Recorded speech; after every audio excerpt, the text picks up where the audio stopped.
सभी को good morning all of you. M K vision classes में आप सभी का स्वागत।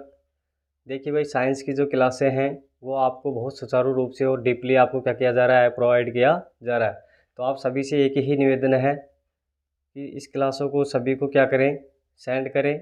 अगर क्लासेस समझ में आती हैं तो लाइक और सब्सक्राइब करें। देखो दोस्तों, जो भी एग्ज़ाम है, पर्सनल एग्ज़ाम कोई पशु परिचर के लिए साइंस नहीं होती है, क्योंकि साइंस तो सभी के लिए एक ही होती है, साइंस साइंस ही होती है। तो ऐसे में क्या होता है कि जो साइंस है उसको आपको मैंने जो क्लासें ली हैं उनको अच्छे तरीके से उसको देखना एक बार, और अपने नोट्स को अच्छे से बनाएं। जैसे आपको मैंने प्रोकैरियोटिक और यूकैरियोटिक कोशिकाओं के बारे में अच्छे से डीपली पढ़ाया, और किसी चैनल के जो नोट्स हैं उनसे मिलाना, बहुत कम लिखवाते हैं। मैं बोल रहा हूँ आपको, बहुत ही कम क्या करते हैं, उनको कोर्स कराना होता है। तो देखो, मैं नोट्सों में कोई कटौती नहीं कर रहा हूँ, तो ये ध्यान में रखते हुए आप नोट्स बनाएंगे। फिर मैंने पादप कोशिका और जंतु कोशिका को आपको अच्छे से समझाया। और आज का जो हमारा है वो कोशिका के जो अंग हैं वो क्या होते हैं, स्टार्ट, यानी कि कोशिका के जो अंग है वो स्टार्ट करते हैं। और पहला अंग कौन सा है, कोशिका झिल्ली। कौन सा है, कोशिका झिल्ली। तो देखो, पहला ही हमारा क्या है, कोशिका झिल्ली।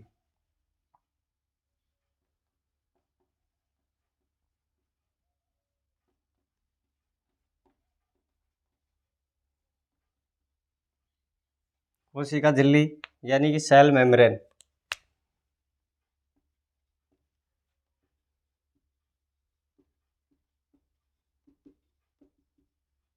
Cell membrane. अब देखो ये क्या होता है, आपको मैंने अच्छे से बताया था कि जंतु कोशिका और पादप कोशिकाओं के अंदर किसमें सबसे बाहर वाला आवरण कोशिका झिल्ली का होता है, पादप कोशिका और जंतु कोशिकाओं में। तो पादपों में आपको बताया था कि उनमें दर्द कोशिका भित्ति होती है, सबसे बाहर क्या होती है, दर्द कोशिका भित्ति पादपों में होती है। तो ये सबसे बाहर किसका आवरण रहेगा, जंतु कोशिका। जंतु कोशिका का सबसे बाहर वाला आवरण क्या रहता है, क्या रहता है भाई, कोशिका झिल्ली। क्या रहता है, कोशिका झिल्ली। तो देखो इसको क्या बोलते हैं अब, कि कोशिका जो झिल्ली है किसकी बनी होती है, यानी कि ये किसकी बनी होती है। फिर इसका जो उपनाम है और क्या बोलते हैं इसको, देखिए कि कोशिका झिल्ली, पहला पॉइंट लिखेंगे अन्य नाम। तो इसका अन्य नाम क्या होता है भाई, कोशिका झिल्ली का जो अन्य नाम है वो क्या होता है, प्लाज्मा झिल्ली। क्या होता है, प्लाज्मा झिल्ली। अन्य नाम में क्या हो जाएगा, प्लाज्मा।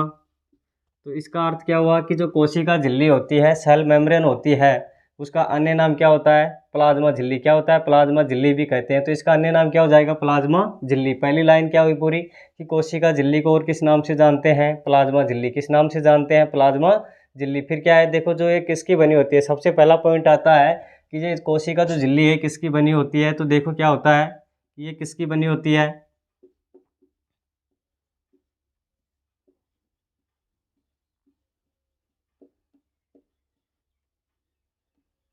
दूसरी लाइन में बहुत अच्छा यहीं से क्वेश्चन बनता है कि ये किसकी बनी होती है। तो देखो किसकी बनी होती है, प्रोटीन। और किसकी बनी होती है, फास्फोलिपिड की। किसकी बनी होती है, फास्फोलिपिड की।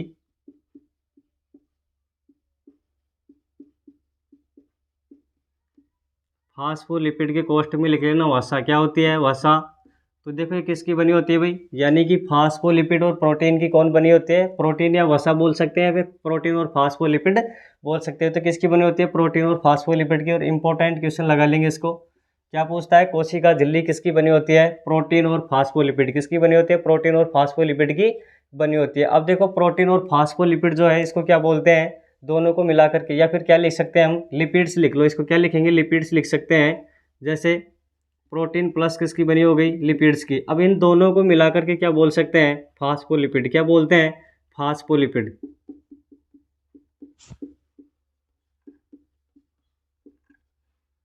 तो क्वेश्चन क्या आएगा कि कोशिका झिल्ली बनी होती है, या तो एक ऑप्शन देगा फास्फोलिपिड्स। क्या होगा, फास्फोलिपिड्स में दोनों हो जाती है, प्रोटीन और लिपिड्स दोनों को मिला करके क्या बोलते हैं, फास्फोलिपिड। तो किसकी बनी होती है, प्रोटीन और लिपिड्स की बनी होती है। लेकिन अगर एक ही ऑप्शन मिले फास्फोलिपिड, तो किसकी बनी होती है, फास्फोलिपिड की। अब जो है ये कि कोशिका का जो क्या है, ये अंगक है। क्या है, कोशिका के अंगक है। ये दोनों किस किस में पाई जाती है, पादप कोशिका और जंतु कोशिका दोनों में क्या होती है, पाई जाती है। तो दूसरा पॉइंट क्या हो जाएगा कि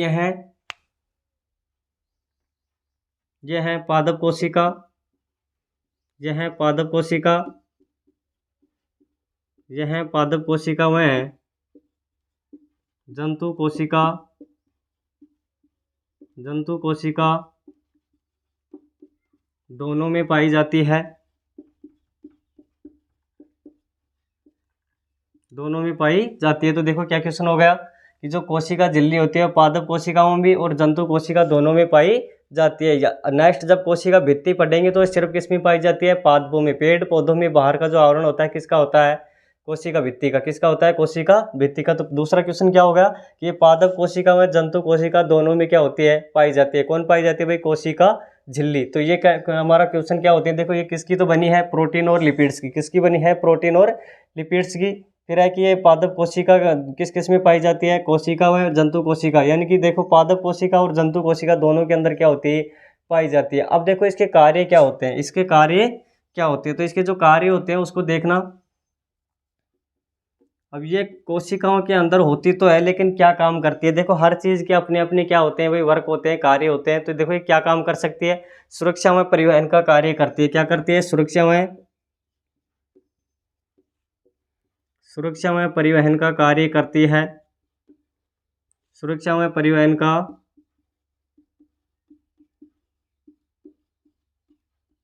कार्य करती है। तो पहला काम तो क्या हो गया इसका कि ये कोशिका जो होती है कोशिका का क्या करती है? सुरक्षा करती है।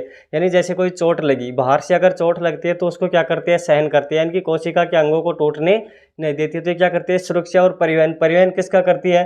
जैसे गैसें हो गई, बहुत सारी चीज़ें होती है, पोषक तत्व होते हैं, इनका क्या करती है? परिवहन करती है। क्या करती है? परिवहन करती है। दूसरा है कि ये क्या करती है? दूसरा क्या हो जाएगा? प्रोटीन का संश्लेषण। सबसे इंपॉर्टेंट यही होता है, इसको मोस्ट लगाएंगे। प्रोटीन का संश्लेषण, प्रोटीन का संश्लेषण। प्रोटीन का संश्लेषण क्या हो गया? प्रोटीन का संश्लेषण, विसरण, प्रसरण। तो देखो क्या क्या काम हो गए कि प्रोटीन का संश्लेषण करती है, प्रोटीन का विसरण करती है और प्रसरण का कार्य करती है। विसरण और प्रसरण को आपको डिटेल से दोनों में डिफरेंस और अंतर आपको अच्छे से पढ़ाए जाएंगे। तो देखो क्या हो गया? प्रोटीन का संश्लेषण, विसरण और प्रसरण की क्या करती है? क्रिया। फिर और क्या हो सकती है? डीएनए का प्रतिलिपिकरण। क्या होता है? डीएनए का प्रतिलिपिकरण। तो क्या करती है? डीएनए का प्रतिलिपिकरण भी कौन करती है भाई? कोशिका झिल्ली। कौन करती है? कोशिका झिल्ली। डीएनए का प्रतिलिपिकरण भी कौन करती है? कोशिका झिल्ली। तो ये तो क्या हो गया इसके दूसरा कार्य। तीसरा कार्य क्या हो सकता है कि कोशिका को एक निश्चित आकार प्रदान करना। जो कोशिका होती है उसको कोई ना कोई ऐसा कोई अंगक होता है जो उसका एक आकार बनाता है। यानी कि या तो गोल बनाएगा या फिर उसका चपटा बनाएगा, तो कोई एक आकार होता है। वैसे में क्या करती है? कोशिका का आकार निश्चित करने में, कोशिका का आकार, कोशिका का आकार व आकृति, कोशिका का आकार व आकृति बनाती है, आकृति प्रदान करती है, बनाती है। तो क्या हो गया भाई? देखो इसके तीन कार्य हो गए, बहुत मोस्ट कार्य हैं। सुरक्षा में परिवहन का कार्य कौन करते हैं? कोशिका झिल्ली। प्रोटीन का संश्लेषण, विसरण, प्रसरण और डीएनए का प्रतिलिपिकरण कौन करती है? कोशिका झिल्ली। तीसरा कार्य क्या है कि कोशिका का जो आकार और आकृति है वो कौन प्रदान करती है? कोशिका झिल्ली। ये क्या करती है? इसका आकार आकृति क्या करती है? प्रदान करती है। फिर है कि ये जो होती है मोस्ट लगा के लिखेंगे कि जंतु क्या होती है कि जंतु और किसमें? पादप कोशिका। जंतु और पादप कोशिका दोनों में क्या होती है? उपलब्ध। तो मैंने ये लाइन आपको पहले ही लिखा थी कि यह पादप कोशिका व जंतु कोशिका दोनों में क्या होती है? पाई जाती है। फिर देखो कि जंतु कोशिका का मोस्ट लगा के लिखेंगे क्या होता है? देखो इधर जंतु कोशिका का क्वेश्चन आएगा छोटा सा। जंतु कोशिका का सबसे बाहर का आवरण, सबसे बाहरी आवरण इसी का बना होता है। पीछे पढ़ चुके हैं, वही लाइनें दोबारा रिपीट हुई है। क्या है कि जंतु कोशिका का सबसे बाहर का आवरण किसका बना होता है? कोशिका झिल्ली का। देखो कल हम पढ़ रहे थे, एक तो ये था और ये क्या था भाई? एक ये था। तो इसमें देखो सबसे बाहर तो कौन था? कोशिका भित्ति। तो ये क्या है? पादप कोशिका। ये तो कौन सी है? पादप कोशिका। लेकिन ये कौन सी है? जंतु कोशिका। ये सबसे बाहर वाला आवरण कोशिका झिल्ली किसकी बनी हुई थी? कोशिका झिल्ली। क्या है? कोशिका झिल्ली। यानी कि ये किसकी है? जंतुओं के अंदर सबसे बाहर का आवरण कौन बनाता है? कौन बनाता है? कोशिका झिल्ली। तो ये जंतु कोशिका का सबसे बाहरी आवरण होता है। और कैसा होता है? जीवित। कैसा होता है भाई? जीवित होता है। आगे लिख लेंगे, जीवित होता है। ये जो कोशिका झिल्ली है मृत होती है जीवित, ये जीवित होती है, कैसी होती है, जीवित होती है। अब देखो कि यह जो है ये भाग ये पारगम्य होता है या फिर अर्ध पारगम्य। तो देखो ये क्या होता है, 2 नंबर डालेंगे और उसमें लिखेंगे ये है अर्ध पारगम्य, यह अर्ध पारगम्य व चयनात्मक झिल्ली होती है, यह अर्ध पारगम्य व चयनात्मक झिल्ली होती है। फिर बोल रहा हूँ, इस पे ध्यान देना, पारगम्य नहीं होती है, कैसी होती है, अर्ध पारगम्य। इस पे ध्यान देना भाई, ये कैसी होती है, अर्ध पारगम्य। कैसी होती है, अर्ध पारगम्य व चयनात्मक झिल्ली होती है। अब देखो इसको करना क्या होता है कि जैसे बहुत सारे क्या होते हैं, जैसे जल है, जल के अंदर बहुत सारे क्या होते हैं, जैसे तत्व होते हैं, बहुत सारे हाइड्रोजन है, ऑक्सीजन है, ऐसे में तत्व होते हैं। जल में बहुत सारे और भी हो सकते हैं। तो बॉडी में जो शरीर है उसके अंदर बहुत सारे रक्त है, रक्त के अंदर बहुत सारे क्या मिले होते हैं, तत्व मिले होते हैं। उनमें से किस किस का चयन करना होता है, वो किसका काम है, कोशिका झिल्ली का। और पारगम्य और अर्ध पारगम्य क्या होता है कि किसको, देखो क्या होता है, जैसे ये है, ये कोई इसमें झिल्ली है, लेकिन ये अर्ध पारगम्य का मतलब ये होता है कि पूरी तरह से या तो जाने दे या फिर नहीं जाने दे, वो तो क्या होगा, पारगम्य और अपारगम्य। यानी पूरी तरह चला गया पारगम्य, अपारगम्य यानी कि पूरी तरह जाने नहीं देती है। ये अर्ध पारगम्य का अर्थ होता है कुछ को तो छोड़ देती है और कुछ को इधर ले जाती है। तो इसका मतलब क्या हुआ कि अर्ध पारगम्य झिल्ली होती है। अर्ध पारगम्य मतलब कुछ विशेषता है, यानी कि जो मोस्ट जो होते हैं इसके काम के लायक जो क्या होते हैं, जो पोषक तत्व होते हैं उसको तो क्या करती है, ले जाती है, और औरों को क्या कर देती है, छोड़ देती है। तो ऐसे में कौन सी झिल्ली होती है, अर्ध पारगम्य। कैसी होती है, अर्ध पारगम्य। तो बहुत अच्छे क्वेश्चन देखो क्या बनेंगे, फिर से देखेंगे कि किसकी बनी होती है, प्रोटीन की। किसकी बनी होती है, प्रोटीन की और लिपिड्स की। किसकी बनी होती है, प्रोटीन और लिपिड्स की बनी होती है। बहुत अच्छा क्वेश्चन बनता है।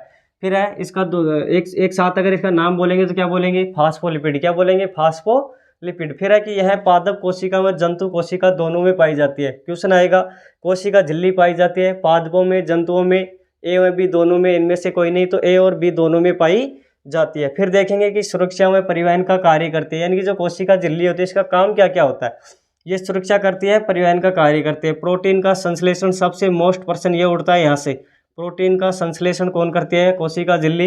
विसरण का कार्य करती है, प्रासरण का कार्य करती है, डीएनए का प्रतिलिपिकरण करती है। फिर देखो कोशिका का आकार और आकृति, उसका आकार आकृति प्रदान करती है, कैसा उसको आकार देना है, कैसी उसकी आकृति बनानी है। फिर है कि जंतु कोशिका का सबसे बाहर का जो आवरण होता है किसका बना होता है, कोशिका झिल्ली का आवरण सबसे बाहर वाला बना होता है। और ये कैसा होता है, जीवित होता है। कैसा होता है, जीवित होता है। यह है अर्ध पारगम्य व चयनात्मक झिल्ली होती है। कैसी होती है, अर्ध पारगम्य और चयनात्मक, यानी किस किस का चयन करना होता है, किसको छोड़ना है, किसको लेके जाना है। तो ये कैसी होती है, अर्ध पारगम्य और चयनात्मक झिल्ली होती है। अब नेक्स्ट देखो कि कोशिका झिल्ली होती है, इसका कोई मॉडल होता है, यानी एकल मॉडल, द्वि मॉडल, ऐसे किसी वैज्ञानिकों ने क्या दिया था, इसका मॉडल दिया था। तो देखो भाई कि जो कोशिका झिल्ली है इसका जो कार्य है वो तो आपने देखा कि ये परिवहन का कार्य करती है, सुरक्षा करती है, डीएनए का प्रतिलिपिकरण करती है, परासरण की इसमें क्रिया पाई जाती है। ऐसे में एक इसकी बनी होती है प्रोटीन और फास्फोलिपिड, यानी कि प्रोटीन और लिपिड्स की बनी होती है। तो फास्फोलिपिड एक साथ, इसमें इसको अगर बोलना चाहे तो क्या बोलेंगे, फास्फोलिपिड की बनी होती है। अब देखो क्या है कि जो कोशिका झिल्ली है, क्या है, कोशिका झिल्ली है, इसका मॉडल किसने दिया था, कोशिका झिल्ली को एकल मॉडल किसने दिया। देखो क्या है, कोशिका झिल्ली को,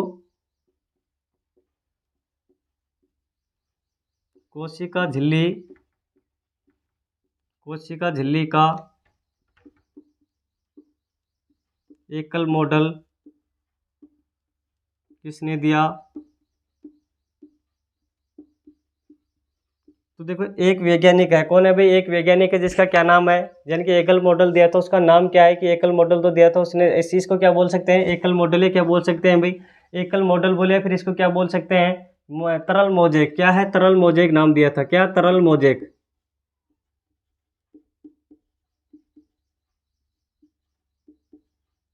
तरल मोजेक नाम दिया। तो ये दोनों ही एक ही बातें हैं। देखो क्या है, कोशिका झिल्ली का एकल मॉडल यानी सिंगल मॉडल किसने दिया, फिर तरल मोजेक नाम किसने दिया। तो ये कौन था जो नाम दिया था, उसका नाम क्या है भाई, देखो इसका नाम क्या है, तरल मोजेक। सिंगर और निकोलसन। क्या है, सिंगर और क्या नाम है इसका, निकोलसन। सिंगर और निकोलसन, एक तो है सिंगर और दूसरा क्या है, निकोलसन। तो ये दो वैज्ञानिक थे जिन्होंने क्या किया भाई, देखो कोशिका झिल्ली को एकल मॉडल कहा या फिर तरल मोज़ेक नाम दिया। किसने? सिंगर और निकोलसन ने। किसने? सिंगर और निकोलसन ने क्या दिया था इसका नाम? सिंगर और निकोलसन ने क्या दिया? तरल मोज़ेक नाम दिया था। तरल मोज़ेक सिद्धांत किसने दिया? ऐसे प्रश्न बनेगा तो क्या बनेगा? सिंगर और निकोलसन। अब सिंगर आप जानते हैं कि जो गाना गाएगा वो तो कुछ ना कुछ नाम देगा, तो क्या नाम दिया इसने? तरल मोज़ेक। क्या नाम दिया था? तरल मोज़ेक नाम दिया था। तो ये क्या हो गया? Single model. अब देखो सैंडविच मॉडल था। क्या था? कोशिका झिल्ली के लिए सैंडविच मॉडल किसने दिया? दूसरा क्वेश्चन क्या होता है कि कोशिका झिल्ली के लिए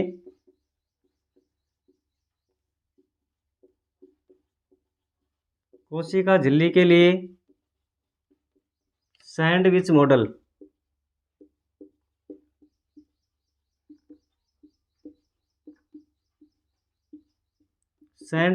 किसने दिया? देखो एक व्यक्ति और है, क्या है? कोशिका झिल्ली जो है उसको सैंडविच मॉडल किसने कहा? सैंडविच मॉडल किसने दिया था? डैनियल और किसने? डॉब्सन ने। डैनियल और डॉब्सन ने क्या कहा? Sandwich model. तो डैनियल, एक व्यक्ति तो कौन है? डैनियल, वो है डॉब्सन।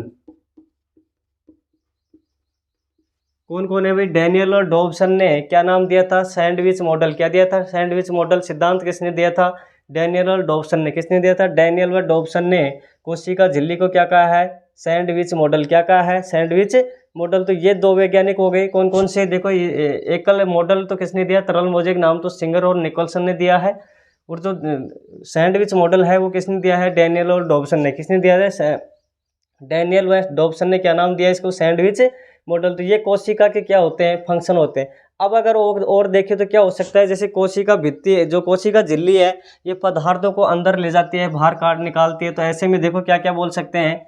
देखो भाई कि कोशिका भित्ति में पदार्थों का प्रवेश क्या है? कोशिका झिल्ली में पदार्थों का प्रवेश पहला लिखेंगे। कोशिका झिल्ली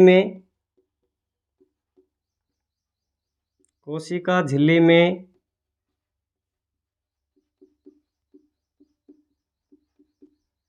पदार्थों का प्रवेश।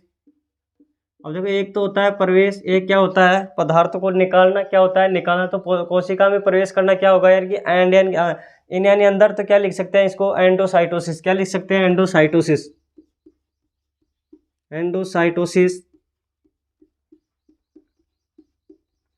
तो ये तो क्या हो गया? कोशिका झिल्ली में किसका प्रवेश भाई? पदार्थों का प्रवेश। तो क्या कहलाता है? एंडोसाइटोसिस। क्या कहलाता है? एंडोसाइटोसिस। फिर क्या हो सकता है कि ये इसके अंदर प्रवेश क्या है? ठोस कणों का अंदर प्रवेश करना कोशिका झिल्ली में। दूसरा क्या हो जाएगा? कोशिका झिल्ली में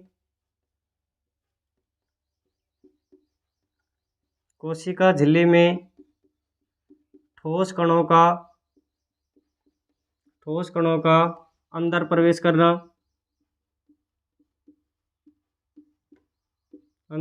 करना। इसको क्या नाम देंगे भाई? देखो प्रवेश तो ये भी करे, लेकिन कोशिका झिल्ली में पदार्थ कैसे भी वो प्रवेश करना, तो क्या है? एंडोसाइटोसिस। क्या है? एंडोसाइटोसिस। लेकिन अगर ठोस कणों का हो रहा है तो क्या होगा? फैगोसाइटोसिस। क्या होगा? फैगोसाइटोसिस। ध्यान रखेंगे ये क्या होगा? फैगोसाइटोसिस।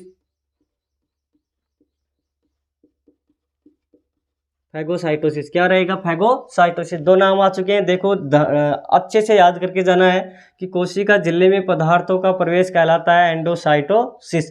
कोशिका झिल्ली में ठोस कणों का, इसमें क्या है? ठोस कण। क्या है? ठोस कणों का क्या करना? ठोस कणों का इसमें प्रवेश करना क्या कहलाएगा? ठोस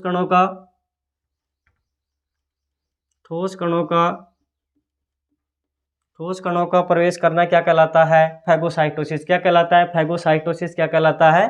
ठोस कणों का अंदर प्रवेश करना कहलाता है। फिर है तरल पदार्थों का अंदर प्रवेश करना। किसका? तरल पदार्थों का। देखो बहुत प्रकार के क्वेश्चन बनते हैं, सिर्फ क्या होता है कि उसकी लैंग्वेज पे आधारित होते हैं। तरल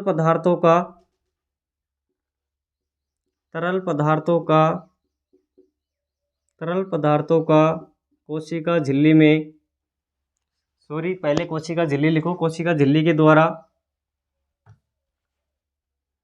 कोशिका झिल्ली में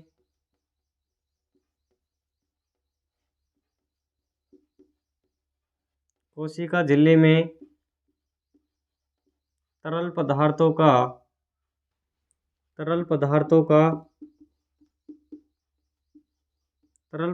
का अंदर प्रवेश करना।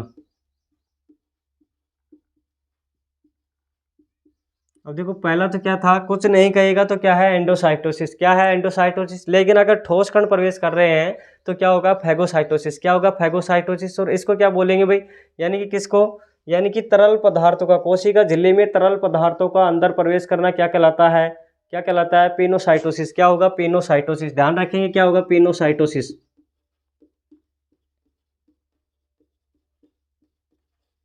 पिनोसाइटोसिस। तो ये तो क्या हो गया, तरल पदार्थों का अंदर प्रवेश करना। किसका, तरल पदार्थों का अंदर प्रवेश करना क्या कहलाता है, पिनोसाइटोसिस। क्या होता है, पिनोसाइटोसिस। फिर क्या हो सकता है कि जो कोशिका झिल्ली है उसमें पदार्थों का बाहर निकलना। क्या होता है, ये तो अंदर ही अंदर जा रही है, लेकिन एक कंडीशन कौन सी आती है कि ये बाहर निकलते हैं। क्या करते हैं, कोशिका झिल्ली में, कोशिका झिल्ली में, कोशिका झिल्ली से पदार्थों का, पदार्थों का बाहर निकलना।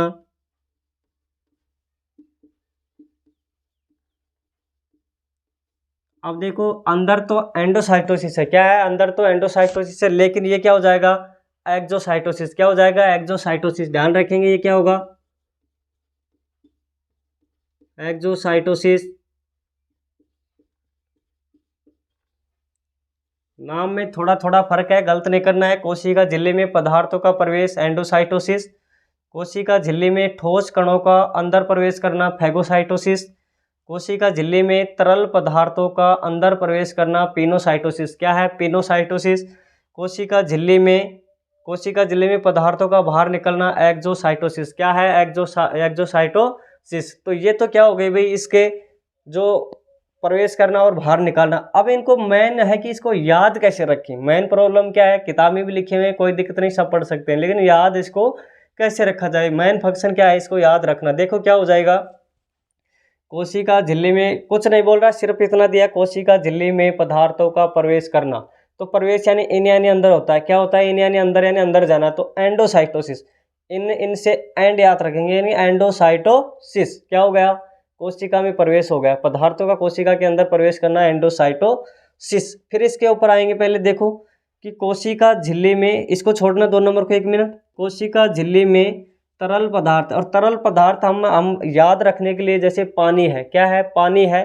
तो पानी को क्या करते हैं, हम पीते हैं। क्या करते हैं, पानी को पीते हैं। तो पीने से पिनोसाइटोसिस। क्या हो जाएगा, पिनोसाइटोसिस। यानी तो तरल पदार्थ अगर आता है और वो अंदर जा रहा है तो पिनोसाइटोसिस। क्या होगा, पिनोसाइटोसिस। फिर है देखो, कोशिका झिल्ली में ठोस कणों का अंदर प्रवेश करना, फैगोसाइटोसिस। क्या होगा, फैगोसाइटोसिस। और कोशिका झिल्ली से पदार्थों का बाहर निकलना, एक्जोसाइटोसिस। क्या होगा, एक्जोसाइटोसिस। तो ये तो क्या है, इसके कोशिका झिल्ली के पदार्थों का अंदर और बाहर निकलना क्या है, इनका नाम है। क्या है, इनका नाम है। अब देखो कि कोशिका झिल्ली की जो मोटाई होती है वो कितनी होती है भाई। यहाँ नोट डाल के लिखेंगे, नीचे नोट डाल के लिखेंगे कि कोशिका झिल्ली की मोटाई,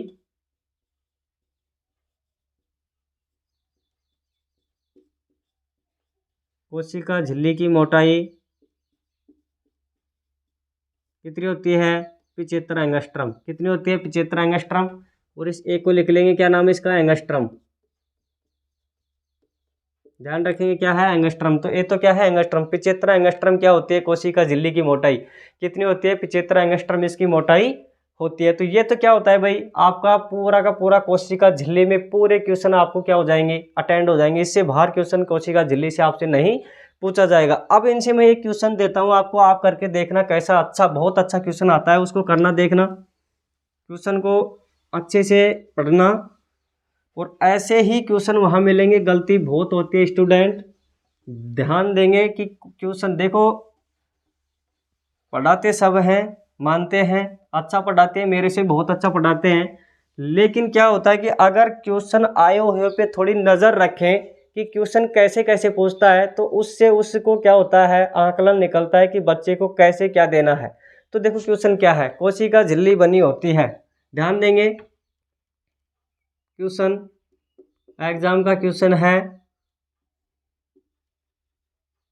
देखो पहला क्वेश्चन क्या है, कोशिका झिल्ली, कोशिका झिल्ली किसकी बनी होती है।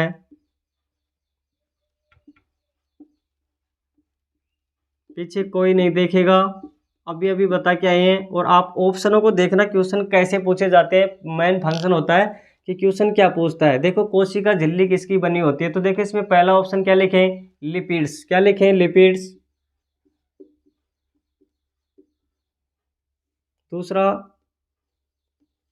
दूसरा क्या हो सकता है भाई, लिपिड्स। दूसरा क्या हो सकता है, सेल्यूलोज लिख देते हैं। क्या लिख देते हैं, सेल्यूलोज। तीसरा प्रोटीन। चौथा ऑप्शन क्या लिखना है, ए व सी दोनों। क्या होगा, ए व सी दोनों, ए व सी दोनों। तो ये क्वेश्चन है, देखो ऐसे क्वेश्चन आया हुआ है किसमें, एलडीसी एग्जाम में ये क्वेश्चन आया था कि कोशिका झिल्ली किसकी बनी होती है। तो देखो लिपिड्स, सेल्यूलोज, प्रोटीन और ए व सी दोनों। तो हमें देखो क्या होता है कि ऑप्शन पूरे को करना होता है। लिपिड्स को तो क्या बोलते हैं, वसा। क्या बोलते हैं, वसा। प्रोटीन तो प्रोटीन है। सेल्यूलोज किसकी, सेल्यूलोज की क्या बनी होती है, कोशिका भित्ति। ये ध्यान रखेंगे किसकी बनी होती है, जो कोशिका भित्ति होती है वो किसकी बनी होती है, कोशिका भित्ति सेल्यूलोज की। किसकी बनी होती है, सेल्यूलोज की। तो ये तो इससे बाहर हो गया, ये तो आंसर नहीं हो सकता।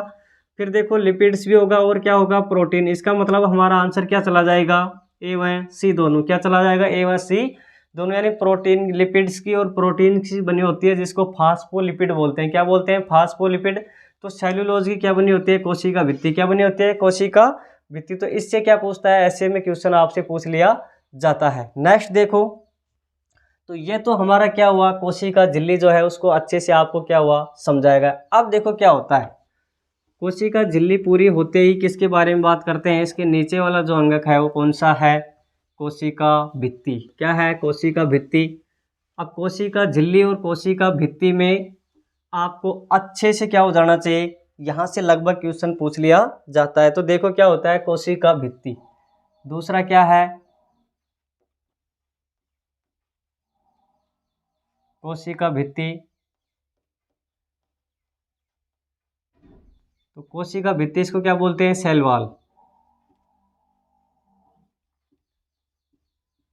क्या बोलते हैं, सेल वॉल। तो देखो कोशिका जो भित्ति होती है, ये कोशिका भित्ति क्या काम करती है, किसमें पाई जाती है, ये हमें क्या है इसमें देखना है। तो देखो कोशिका जो भित्ति है वो किसकी बनी होती है भाई, अभी जस्ट हम क्वेश्चन को करके आए हैं। किसकी बनी होती है, कोशिका भित्ति किसकी बनी होती है, सभी बताएंगे। कोशिका भित्ति किसकी बनी होती है, पिछले क्वेश्चन में करे थे, सेल्यूलोज की। किसकी थी, सेल्यूलोज की ये कोशिका भित्ति बनी होती है। तो ये क्या हो गया भाई, सेल्यूलोज की कोशिका भित्ति बनी होती है। अब ये किस में पाई जाती है, पादप कोशिका में पाई जाती है या फिर जंतु कोशिका में पाई जाती है। तो जो कोशिका भित्ति होती है ये पादप कोशिकाओं में पाई जाती है। किस में पाई जाती है, पादप कोशिकाओं में पाई जाती है। ये हमें ध्यान रखना है। किस में पाई जाती है स्टूडेंट, पादप कोशिका में। किस में पाई जाती है, पादप कोशिका में। ये क्या हो गया, सेल वॉल। क्या हो गया, सेल वॉल। तो देखो अब क्या होगा इसमें, सेल वॉल जो है कोशिका जो भित्ति है, ये इसकी खोज किसी ना किसी व्यक्ति ने की होगी। तो देखो क्या होगा कि कोशिका भित्ति की खोज, पहला ही पॉइंट बनता है कि इसकी खोज किसने की, कोशिका भित्ति की खोज किसने की, रॉबर्ट हुक ने। किसने की थी भाई, रॉबर्ट हुक ने।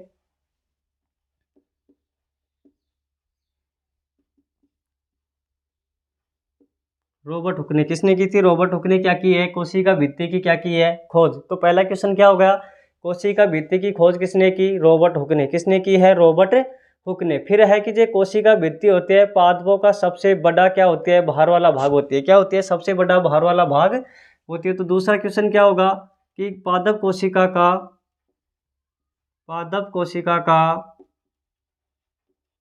पादप कोशिका का सबसे भार वाला आवरण,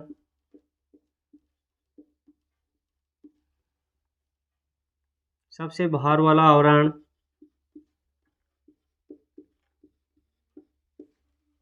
इसी का बना होता है।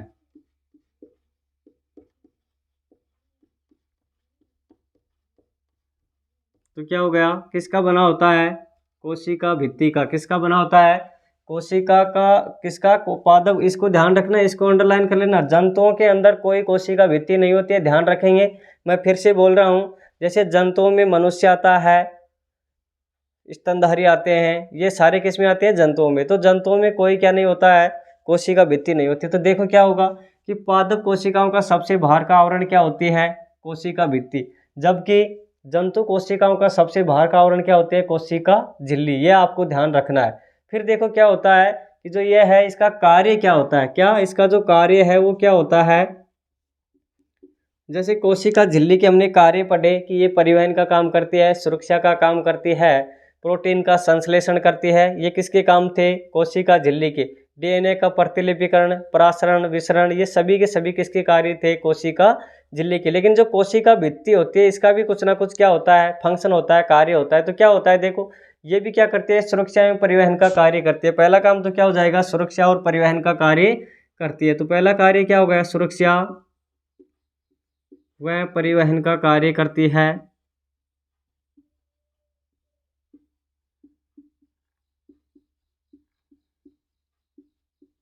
सुरक्षा में परिवहन का कार्य करती है। तो पहला काम तो क्या होगा इसका, सुरक्षा और परिवहन का कार्य करना। अब दूसरा कार्य क्या हो सकता है कि जो पादप कोशिकाओं का जो निश्चित आकार होता है वो प्रदान करना। सिर्फ किसमें, पादप कोशिकाओं में। वो किसमें थी, जंतु कोशिकाओं में। तो ये किसमें, पादप कोशिकाओं में।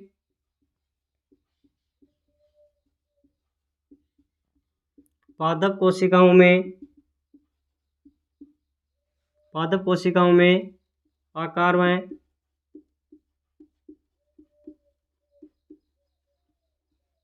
आकृति प्रदान करना। किसका भाई, कोशिका भित्ति का आकार में आकृति प्रदान करना किसका काम है, कोशिका भित्ति का। कोशिका का आकार देखो क्या हो जाएगा, पादप कोशिकाओं के अंदर आकार व आकृति प्रदान करने का कार्य किसका होता है, निश्चित। इसमें एक चीज जोड़ देना यहाँ पे, निश्चित आकार होता है। कैसा होता है, निश्चित आकार व आकृति प्रदान करना। कैसा होता है, निश्चित, यानी कि फिक्स होता है। एक निश्चित आकार और आकृति इसको क्या करती है, प्रदान करती है, प्रदान करना। अब ये होती कैसी है, पादप कोशिका जो है वो कैसी होती है भाई, पादप कोशिका मर्त होती है। कैसी होती है, मर्त होती है। ये आपको ध्यान रखना है। तो ये देखो, पादप कोशिकाओं में निश्चित आकार व आकृति, दृढ़ प्रदान करना। दृढ़ और जोड़ लो, इसमें कठोर होती है नहीं, तो क्या जोड़ सकते हैं इसमें, आकृति, दृढ़, आकार व आकृति क्या करना, आकार व आकृति दृढ़ता प्रदान करना। आकार, आकार, आकृति वह दृढ़ता, दृढ़ता प्रदान करना, दृढ़ता प्रदान करना। तो ये क्या हो जाएगा भाई, इसका कार्य। दो काम हो गए, सुरक्षा और परिवहन का कार्य करना। लेकिन पादप कोशिकाओं में निश्चित आकार व आकृति व दृढ़ता प्रदान करने का कार्य किसका है, कोशिका भित्ति का। किसका है, कोशिका भित्ति का। फिर होती है कि ये बनी किसकी होती है। इंपॉर्टेंट क्वेश्चन क्या है, कोशिका भित्ति किसकी बनी होती है। इंपॉर्टेंट क्वेश्चन लगाएंगे, कोशिका भित्ति, कोशिका भित्ति, कोशिका भित्ति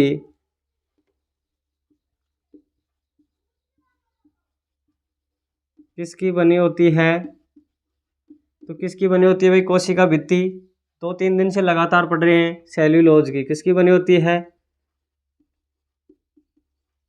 सेल्यूलोज की। इसको इंपॉर्टेंट करके इसको बंद कर लेना। ये क्वेश्चन इतनी बार आ चुका है कि इसको हम बता भी नहीं सकते। तो कोशिका भित्ति किसकी बनी होती है, सेल्यूलोज की। किसकी बनी होती है, सेल्यूलोज। और सेल्यूलोज क्या है भाई, कार्बोहाइड्रेट। क्या है, कार्बोहाइड्रेट क्या है, सेल्यूलोज। ध्यान रखेंगे।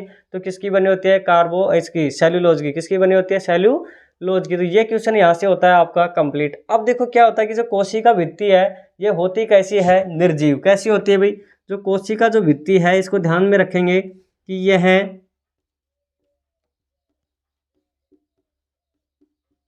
निर्जीव होती है। कैसी होती है, निर्जीव होती है। ये ध्यान रखेंगे।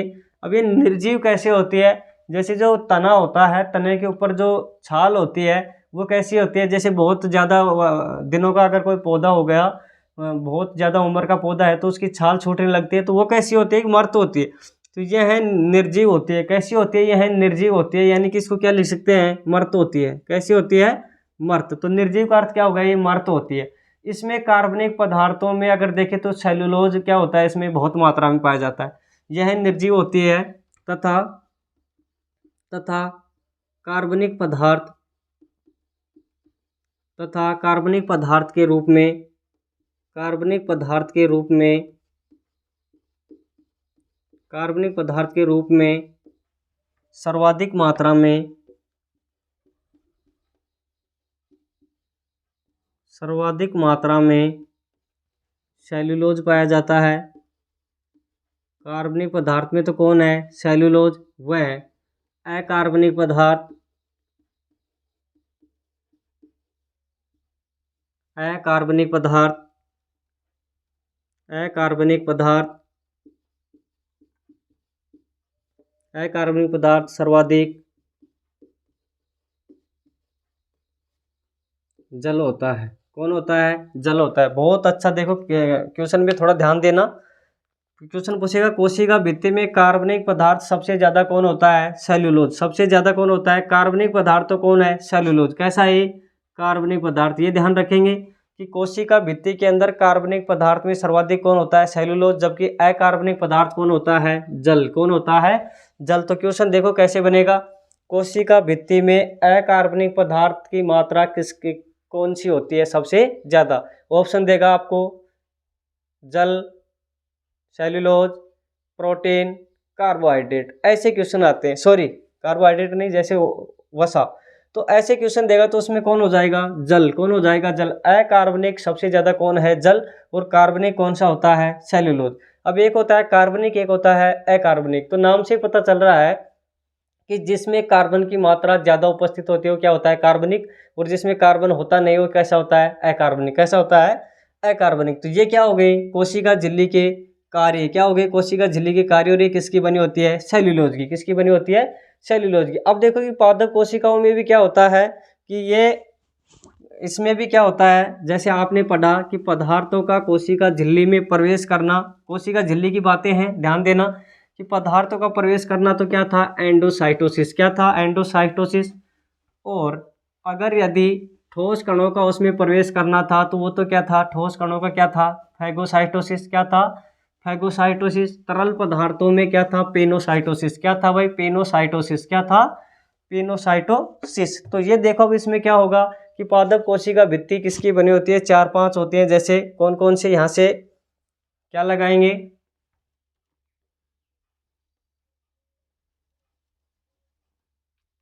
एम के, यानी कि मोस्ट क्या है? क्वेश्चन। Most question. अब देखो क्या होगा। पहला क्वेश्चन लिखना है यहाँ से, पादप कोशिका, पादप कोशिका। देखो इस पे ध्यान देना, 1 मिनट। क्या होता है यहाँ से आपसे क्वेश्चन कैसे पूछता है कि जैसे कवकों की कोशिका भित्ति किसकी बनी होती है?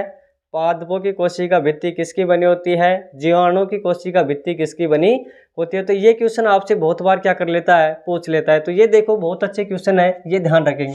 पादप कोशिका में कोशिका भित्ति, कोशिका भित्ति किसकी बनी होगी वो लिखेंगे। दूसरा क्वेश्चन क्या होगा कि पादपों के अंदर तो ठीक है, फिर क्या है? कवक में। किसमें? कवक में। कवक में कोशिका भित्ति, कवक में कोशिका भित्ति,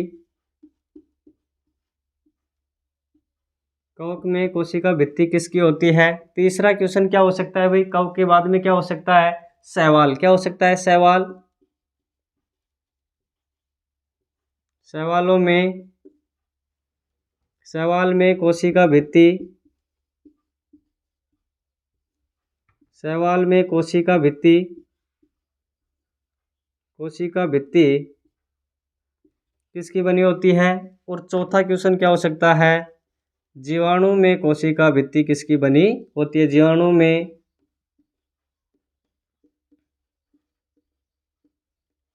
कोशिका भित्ति किसकी बनी होती है? कोशिका भित्ति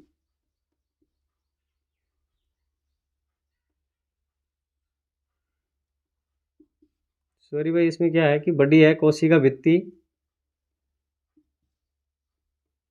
कोशिका भित्ति किसकी बनी होती है? तो ये 4 क्वेश्चन आते हैं और यहाँ से लगभग आपसे क्वेश्चन, ज़्यादातर जो क्वेश्चन होता है सबसे ज़्यादा ये दोनों क्वेश्चन पूछता है। ये ध्यान रखना, इसको मोस्ट कर लेना।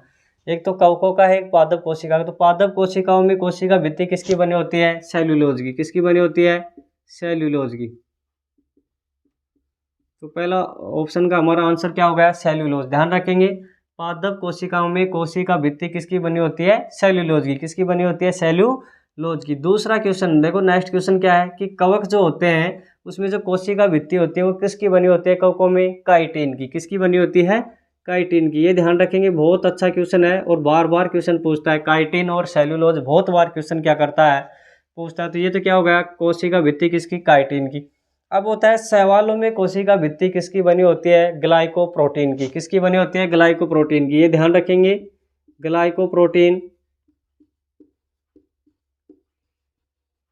किसकी बनी होती है? ग्लाइकोप्रोटीन की। किसकी बनी होती है भाई? ग्लाइकोप्रोटीन, या फिर क्या बोल सकते हैं इसको? पॉलीसेकेराइड। क्या बोल सकते हैं? ग्लाइकोप्रोटीन एंड पॉलीसेकेराइड क्या होती है? पॉलीसेकेराइड क्या हो गई? पॉलीसेकेराइड। तो ग्लाइकोप्रोटीन और पॉलीसेकेराइड की क्या बनी होती है? शैवालों की कोशिका भित्ति बनी होती है। अब किसकी है? जीवाणु की। किसकी है? जीवाणु की किसकी बनी होती है भाई? पेप्टिगोनल की। किसकी? जीवाणु की जो कोशिका भित्ति होती है वह किसकी बनी होती है?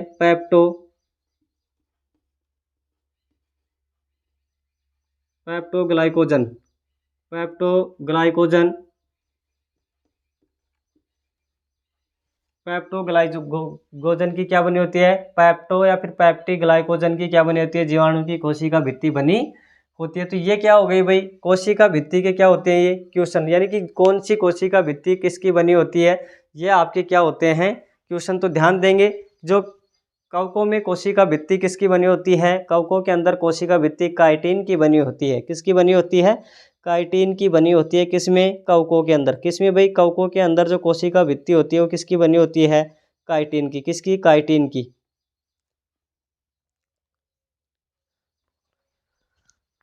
किसकी बनी होती है? काइटिन की। पादपों में किसकी है? सेल्यूलोज की। किसकी है? सेल्यूलोज की।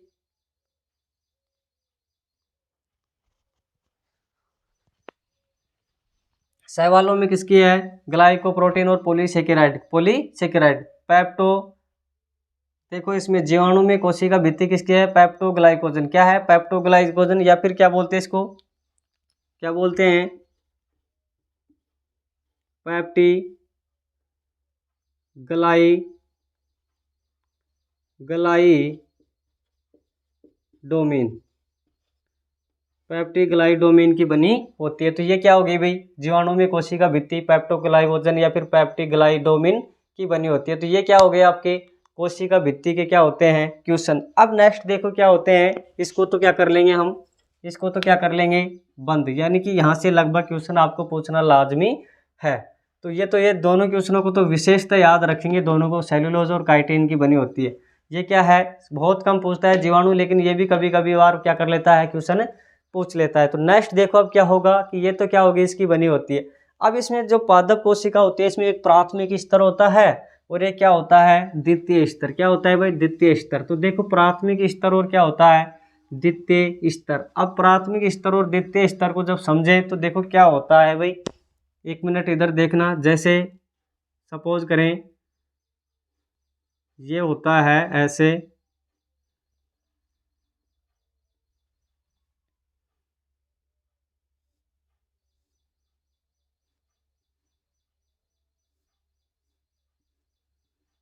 तो ऐसे में प्राथमिक स्तर यानी पहली बार जब कोशिकाएं अपना विभाजन करते हैं, एक दूसरे को बांटते हैं, तो वो तो क्या हो जाएगा? प्राथमिक स्तर।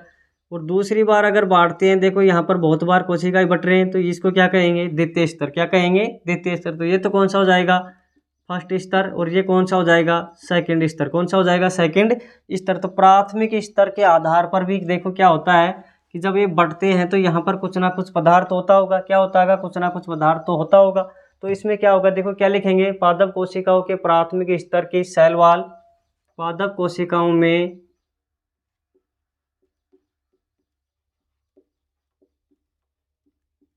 पादप कोशिकाओं में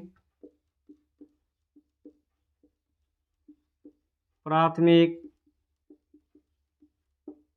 सहस्तर प्राथमिक सहस्तर की कोशिका भित्ति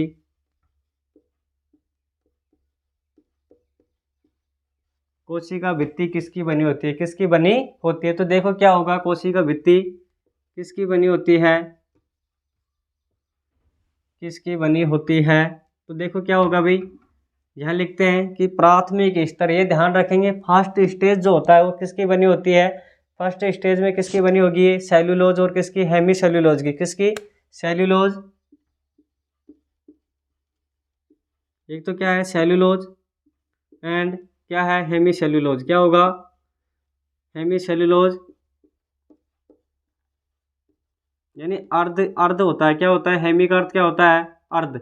तो सेल्यूलोज और हेमी सेल्यूलोज क्या होगा, सेल्यूलोज और हेमी सेल्यूलोज की क्या होती है, ये बनी होती है। कौन भाई, प्राथमिक स्तर पर जब बढ़ते हैं तो वहाँ क्या होता है, इसमें सेल्यूलोज और क्या होता है, हेमी सेल्यूलोज। क्या होता है, हेमी सेल्यूलोज। तो ये क्या हो गया, इसके प्राथमिक स्तर। क्या हो गया इसका प्राथमिक स्तर, या फिर क्या बोल सकते हैं यहाँ पर पैक्टिन या फिर सुबेरिन की क्या होती है यहाँ पर परत होती है। सेल्यूलोज एंड हेमी सेल्यूलोज, या क्या हो सकता है, पैक्टिन व सुबेरिन।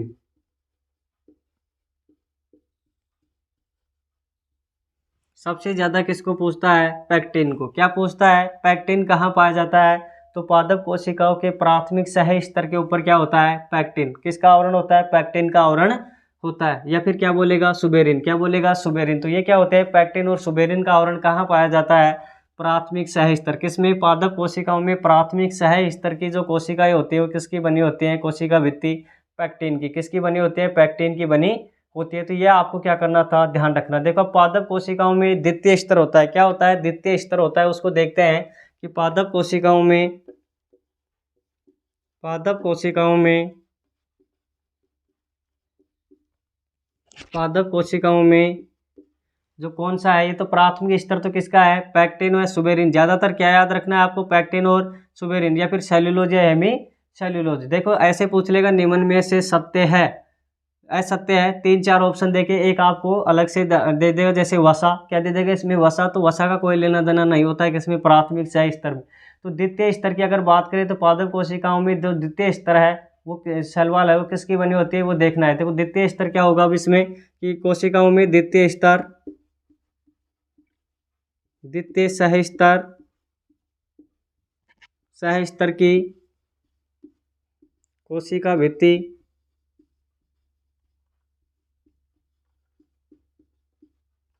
किसकी बनी होती है, किसकी बनी होती है,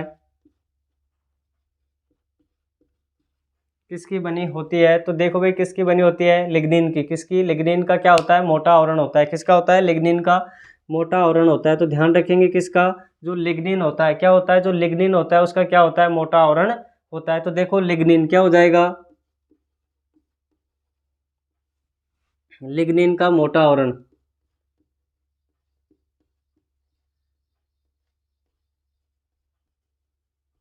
लिग्निन का मोटा आवरण होता है। तो देखो क्या हो गया, पादप कोशिकाओं में द्वितीय सह स्तर की कोशिका भित्ति किसकी बनी होती है, लिग्निन की। किसकी बनी होती है, लिग्निन के मोटा आवरण इसमें होता है। अब देखो क्या होता है कि एक होता है मध्य स्तर। क्या होता है जो तीसरा क्वेश्चन है हमारा वो क्या हो जाएगा, दो क्वेश्चन हो गए। तीसरा क्वेश्चन है कि मध्य स्तर। एक क्या होता है कि इन दोनों के मध्य जो स्तर होता है, मध्य सह स्तर।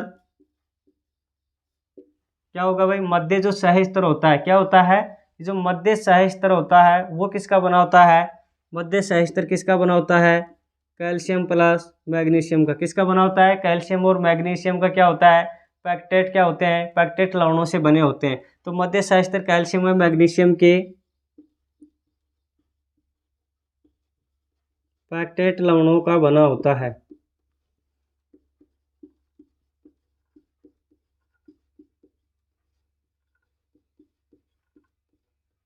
मध्य स्तर किसका होता है, कैल्शियम और मैग्नीशियम। क्या है, कैल्शियम और मैग्नीशियम के पैक्टेट लवणों से निर्मित होता है। कौन होता है भाई, मध्य स्तर। क्या होता है, मध्य स्तर। अब देखो एक क्वेश्चन करते हैं, क्या करते हैं, एक क्वेश्चन करते हैं और क्वेश्चन पे पूरा का पूरा आपका क्या होना चाहिए, ध्यान होना चाहिए। इसको देखना भाई, क्वेश्चन को, क्वेश्चन क्या है उसको देखना।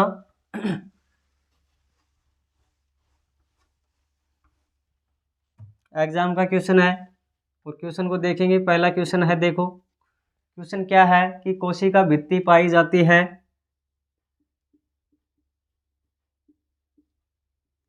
कोशिका भित्ति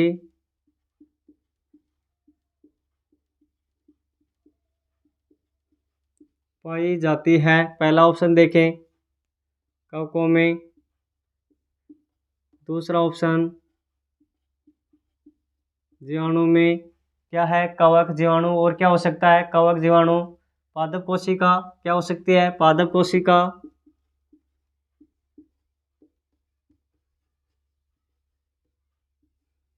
और डी लिखेंगे सभी, क्या होगा सभी। तो ये क्वेश्चन देखो कि कोशिका भित्ति पाई जाती है, कोशिका भित्ति पाई जाती है कवक में, जीवाणु में, पादप कोशिका में। किसमें, पादप कोशिका में। तो देखो कवकों में भी पाई जाती है, किसकी बनी होती है, काइटिन की।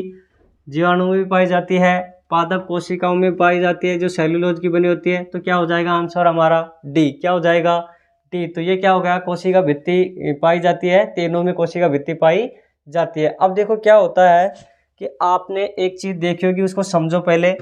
जैसे बहुत पुराने कागज़ होते हैं, जैसे आपके घर में कोई हिसाब की बही होती है, बही पर्चे जो भी हैं वो होते हैं, वो क्या हो जाते हैं, पीले पड़ जाते हैं, बहुत दिन बाद में वो पीले पड़ जाते हैं। तो ये क्या कारण होता है कि वो पीले हो जाते हैं। तो ये सेल्यूलोज का है कारण, क्या है सेल्यूलोज का क्या होता है कारण। तो मैंने अभी आपको बताया कि जो सेल्यूलोज है देखो क्या होता है, एक तो शब्द आया था अभी सेल्यूलोज, और एक शब्द क्या था, जल, क्या था, जल। तो देखो सेल्यूलोज यानी कार्बोहाइड्रेट, और कार्बोहाइड्रेट का जो सूत्र होता है आपको किसका, देखो C6H12O6 ग्लूकोज का सूत्र होता है। और ग्लूकोज ही क्या है, एक तरह से सेल्यूलोज है, क्या है सेल्यूलोज। और ग्लूकोज को क्या बोलते हैं, कार्बोहाइड्रेट। तो ये क्या है, एक तरह से सेल्यूलोज। तो इसमें देखो कार्बन 6 ये रहे, कितने रहे, कार्बन 6, यानी कि जिसमें कार्बन की मात्रा होती है वो क्या होते हैं, कार्बनिक। लेकिन जल का जो सूत्र होता है क्या होता है, H2O, तो इसमें कोई कार्बन नहीं होता है। तो ये तो क्या हो गया, अकार्बनिक। तो इस सेल्यूलोज की वजह से क्या होते हैं, जो बही होती हैं, पुरानी बहियों के कागज़ कैसे हो जाते हैं, मटमैले, कैसे हो जाते हैं, मटमैले। अब आप एक चीज़ देखते हैं कि चिप्स जो होती हैं, जो चिप्स कुरकुरे होते हैं, क्या होते हैं, चिप्स कुरकुरे होते हैं, चिप्स कुरकुरे होते हैं, उनमें क्या होता है कि जैसे वो चिप्स कुरकुरे ख़राब न हो, इसकी वजह से उसमें कौन सी गैस भर दी जाती है, नाइट्रोजन गैस। कौन सी गैस भरी जाती है उसमें, नाइट्रोजन गैस भरी जाती है। क्योंकि अगर ऑक्सीजन गैस भरेंगे तो क्या हो जाएगा उसमें, इसका ऑक्सीकरण होकर ये क्या हो जाएंगे, खराब, क्या हो जाएंगे, खराब हो जाएंगे, जिससे इसमें गंध आने लग जाएगी। तो ऐसे में ऑक्सीजन को न भर करके नाइट्रोजन को भरते हैं, जिससे इसका ऑक्सीकरण ना हो और क्या हो जाए, लंबे समय तक चिप्स कुरकुरे उसमें रह सकें। तो ये इसका क्या होता है, पादप कोशिकाओं का क्या होता है, फंडा होता है। तो देखो इसको लिख लेते हैं, नोट कर लो इसको भी क्या होगा कि चिप्स कुरकुरे क्या होते हैं, या फिर पुरानी बहियों के जो कागज़ होते हैं, लिखेंगे पुरानी बहियों के कागज़, नोट डाल के पहला लिख लेंगे पुरानी बहियों के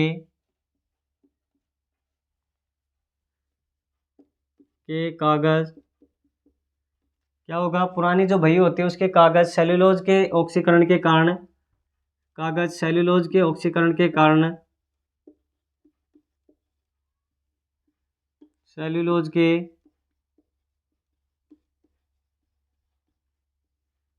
ऑक्सीकरण के कारण, सेल्यूलोज के ऑक्सीकरण के कारण क्या हो जाते हैं, मटमैले हो जाते हैं, क्या हो जाते हैं,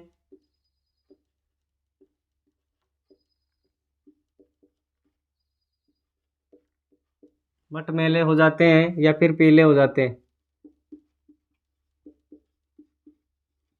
क्या हो जाते हैं भाई, मटमैले या पीले हो जाते हैं। तो ये क्या हो गया, सेल्यूलोज का क्या हो गया यहाँ पर,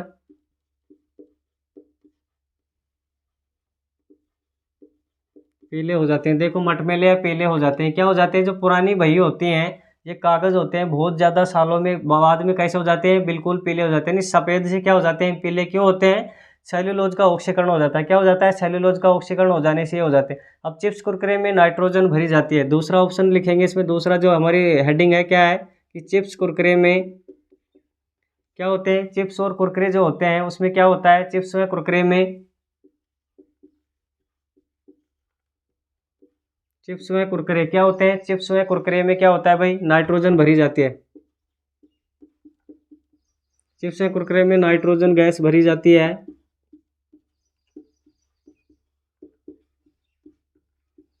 क्या भरी जाती है, नाइट्रोजन गैस भरी जाती है, ताकि भोज्य पदार्थों का ऑक्सीकरण ना हो, ताकि भोज्य पदार्थों का भोज्य पदार्थों का ऑक्सीकरण ना हो तो ये क्या हो गई, चिप्स व कुरकुरे में नाइट्रोजन गैस भरी जाती है ताकि जो भोज्य पदार्थ होते हैं उसमें जो मटेरियल होता है वो क्या नहीं हो भाई, उसका ऑक्सीकरण नहीं हो, और अगर ऑक्सीकरण हो जाएगा तो क्या हो जाएगा, खराब। क्या हो जाएगा, खराब हो जाएगा। अब यह कोशिका भित्ति का सबसे बाहर वाला भाग क्या होता है, मध्य पटलिका कहलाता है। कोशिका भित्ति का सबसे बाहर वाला भाग को हम क्या बोल सकते हैं, मध्य पटलिका। क्या बोल सकते हैं, मध्य पटलिका बोल सकते हैं। तो कोशिका का सबसे जो बाहर वाला भाग होता है वो क्या होता है, मध्य पटलिका। लिखना चाहे तो लिख सकते हैं। जैसे आपको क्या नहीं देगा, जैसे कोशिका भित्ति नहीं दे करके क्या दे सकता है, तो कोशिका का सबसे बाहर वाला भाग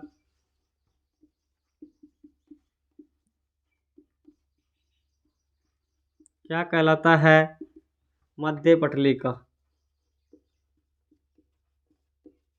क्या कहलाता है, मध्य पटलिका कहलाता है। क्या कहलाता है, मध्य पटलिका कहलाता है। फिर है कि मध्य पटलिका का निर्माण किससे होता है, अभी जस्ट पढ़े थे हम, मध्य स्तर किसका बना होता है, तो मध्य पटलिका का निर्माण किससे होगा भाई,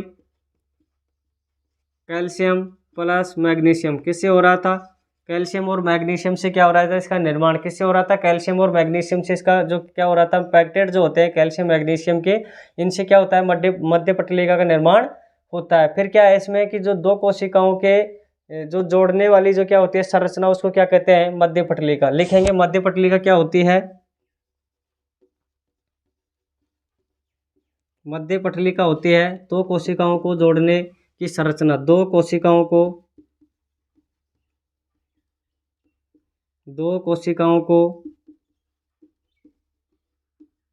जोड़ने वाली संरचना। दो कोशिकाओं को जोड़ने वाली संरचना क्या होती है, दो कोशिकाओं को जोड़ने वाली संरचना क्या होती है, मध्य पटलिका। क्या होती है, मध्य पटलिका दो कोशिकाओं की संरचनाओं को क्या करती है भाई, जोड़ती है। अब नेक्स्ट है कि ये कैसी होती है, कोशिका भित्ति। जैसे वो अर्ध पारगम्य थी तो ये क्या होगी, पारगम्य। कोशिका भित्ति पारगम्य होती है। ध्यान रखेंगे कैसी होती है, पारगम्य होती है। कैसी होती है, कोशिका भित्ति पारगम्य होती है। फिर है कि ये और क्या करती है, कोशिका को सूखने से बचाती है। क्या होती है, कोशिका को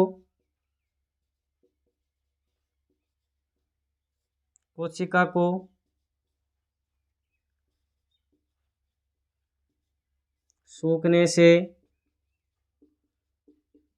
बचाती है। कौन बचाती है, कोशिका भित्ति। कौन बचाती है, कोशिका भित्ति इसको सूखने से क्या करती है, बचाती है। तो ये देखो भाई क्या थे आपके क्वेश्चन, क्या थे क्वेश्चन, तो कोशिका झिल्ली और कोशिका भित्ति, इन दोनों से एक भी अगर क्वेश्चन बाहर जाता है तो इसकी गारंटी मैं आपसे लेता हूँ। तो बहुत अच्छे से आपको डीपली इसको क्या किया गया है, बताया गया है। किसी भी चैनल से, मैं ये नहीं कह रहा कि आप कोई भी चैनल, कोई ऑल इन वन कोई भी चैनल उठाना और वहाँ से इनका करना, कोशिका झिल्ली और कोशिका भित्ति को पढ़ना।